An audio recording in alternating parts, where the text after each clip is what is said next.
Hello guys, Sebastian Passion here. In this video we're going to look into how to actually stub a service and how to stub the data that comes from a service, because in unit testing you will never be able to fetch from an API. It will always be mock data that you're going to work with. So let's jump into it. So the first thing we have in the component, we have injected a service which essentially uses the HTTP client to fetch some data from a random API. And here we are from this component, we're fetching it. We do not do anything with it in this step. We could do it. We could say my data. Just go with any typing for now. This is a very bad practice, but we're doing it just for a demonstration purpose. All right. So we'll do just assigning. We'll just assign my data. We'll assign d to my data. So this variable my data should receive whatever is being returned from this service is whatever my data should be having now. So this is essentially something we can start with and looking at, but one thing with the service is that we do not inject it. So first thing you would have to do is essentially you would have to stub it, because now it's complaining about HTTP client, which we might not need at all, because essentially this service needs to be stubbed. So one way of actually stubbing the service is just saying const. You just create this const. We can copy the name of the service and we say test service stub equals to, we'll say Jasmine create spy object. So if you would have more than one API call in this service, you can stub it. I think it's overkill to stub too much stuff because it's not really needed. So here's what we need to do. Since this is an observable, we also need to make sure that it's an observable here as well. Okay, is that clear? So we'd say off to make it an observable, and then we just prompt in some mock data here. In this case, we'll just have a number. It could be objects, it could be whatever you want to have. It should reflect the real data models that you have in order for it to be more realistic in the ways that the component actually would work in the real life scenario.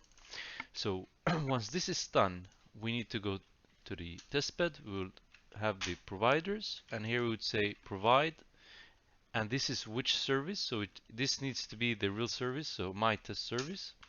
And then you can say I want to use the the value that we just have. So this service, when you're calling this function get all items, it returns an array of numbers, which is essentially an observable as well. So that we can use subscribe here in the function to the right. Alright, so let's create a describe. And what I usually do is just add a describe. I wrap the function there so that they get grouped in a sense that it's quite easy to understand and easy to backtrack. So once this is done, we should just say it should fetch data from backend. Obviously, this name should be more reason, like it should be more realistic. Maybe you're fetching some user data or something like this. Always try to specify exactly what it does in the test, because this will simplify in the long run.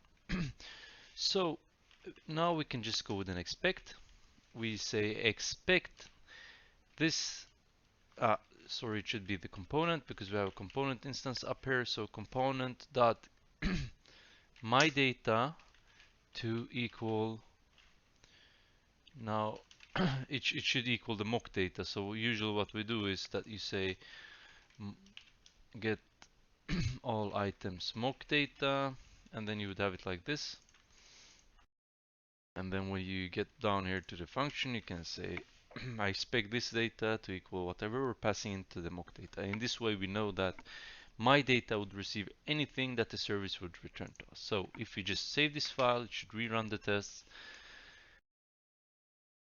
All right, so what does it actually say? It says that my data is undefined, which is quite obvious. I never call this function, so if you just call this function at first, it might be helping us a lot. So it will call a function that fetches the data from the backend. Once it does this, as you can see here to the right, it will subscribe and it will set my data in this case. And this is actually how you test stuff from APIs. This is how you should test the APIs, that you're actually calling the APIs from a certain component, because this makes more sense. When it comes to actually testing and validating the data in the APIs, I would say that's more up for integration testing, which can be done with Cypress or any other tool for this. It's something that we will not look into today. Maybe we'll have that in a future video, guys. All right, I think that's it for this video. If you have any questions, please comment, subscribe, like the video. Any feedback, I would appreciate it. Thanks for watching, guys. All the best.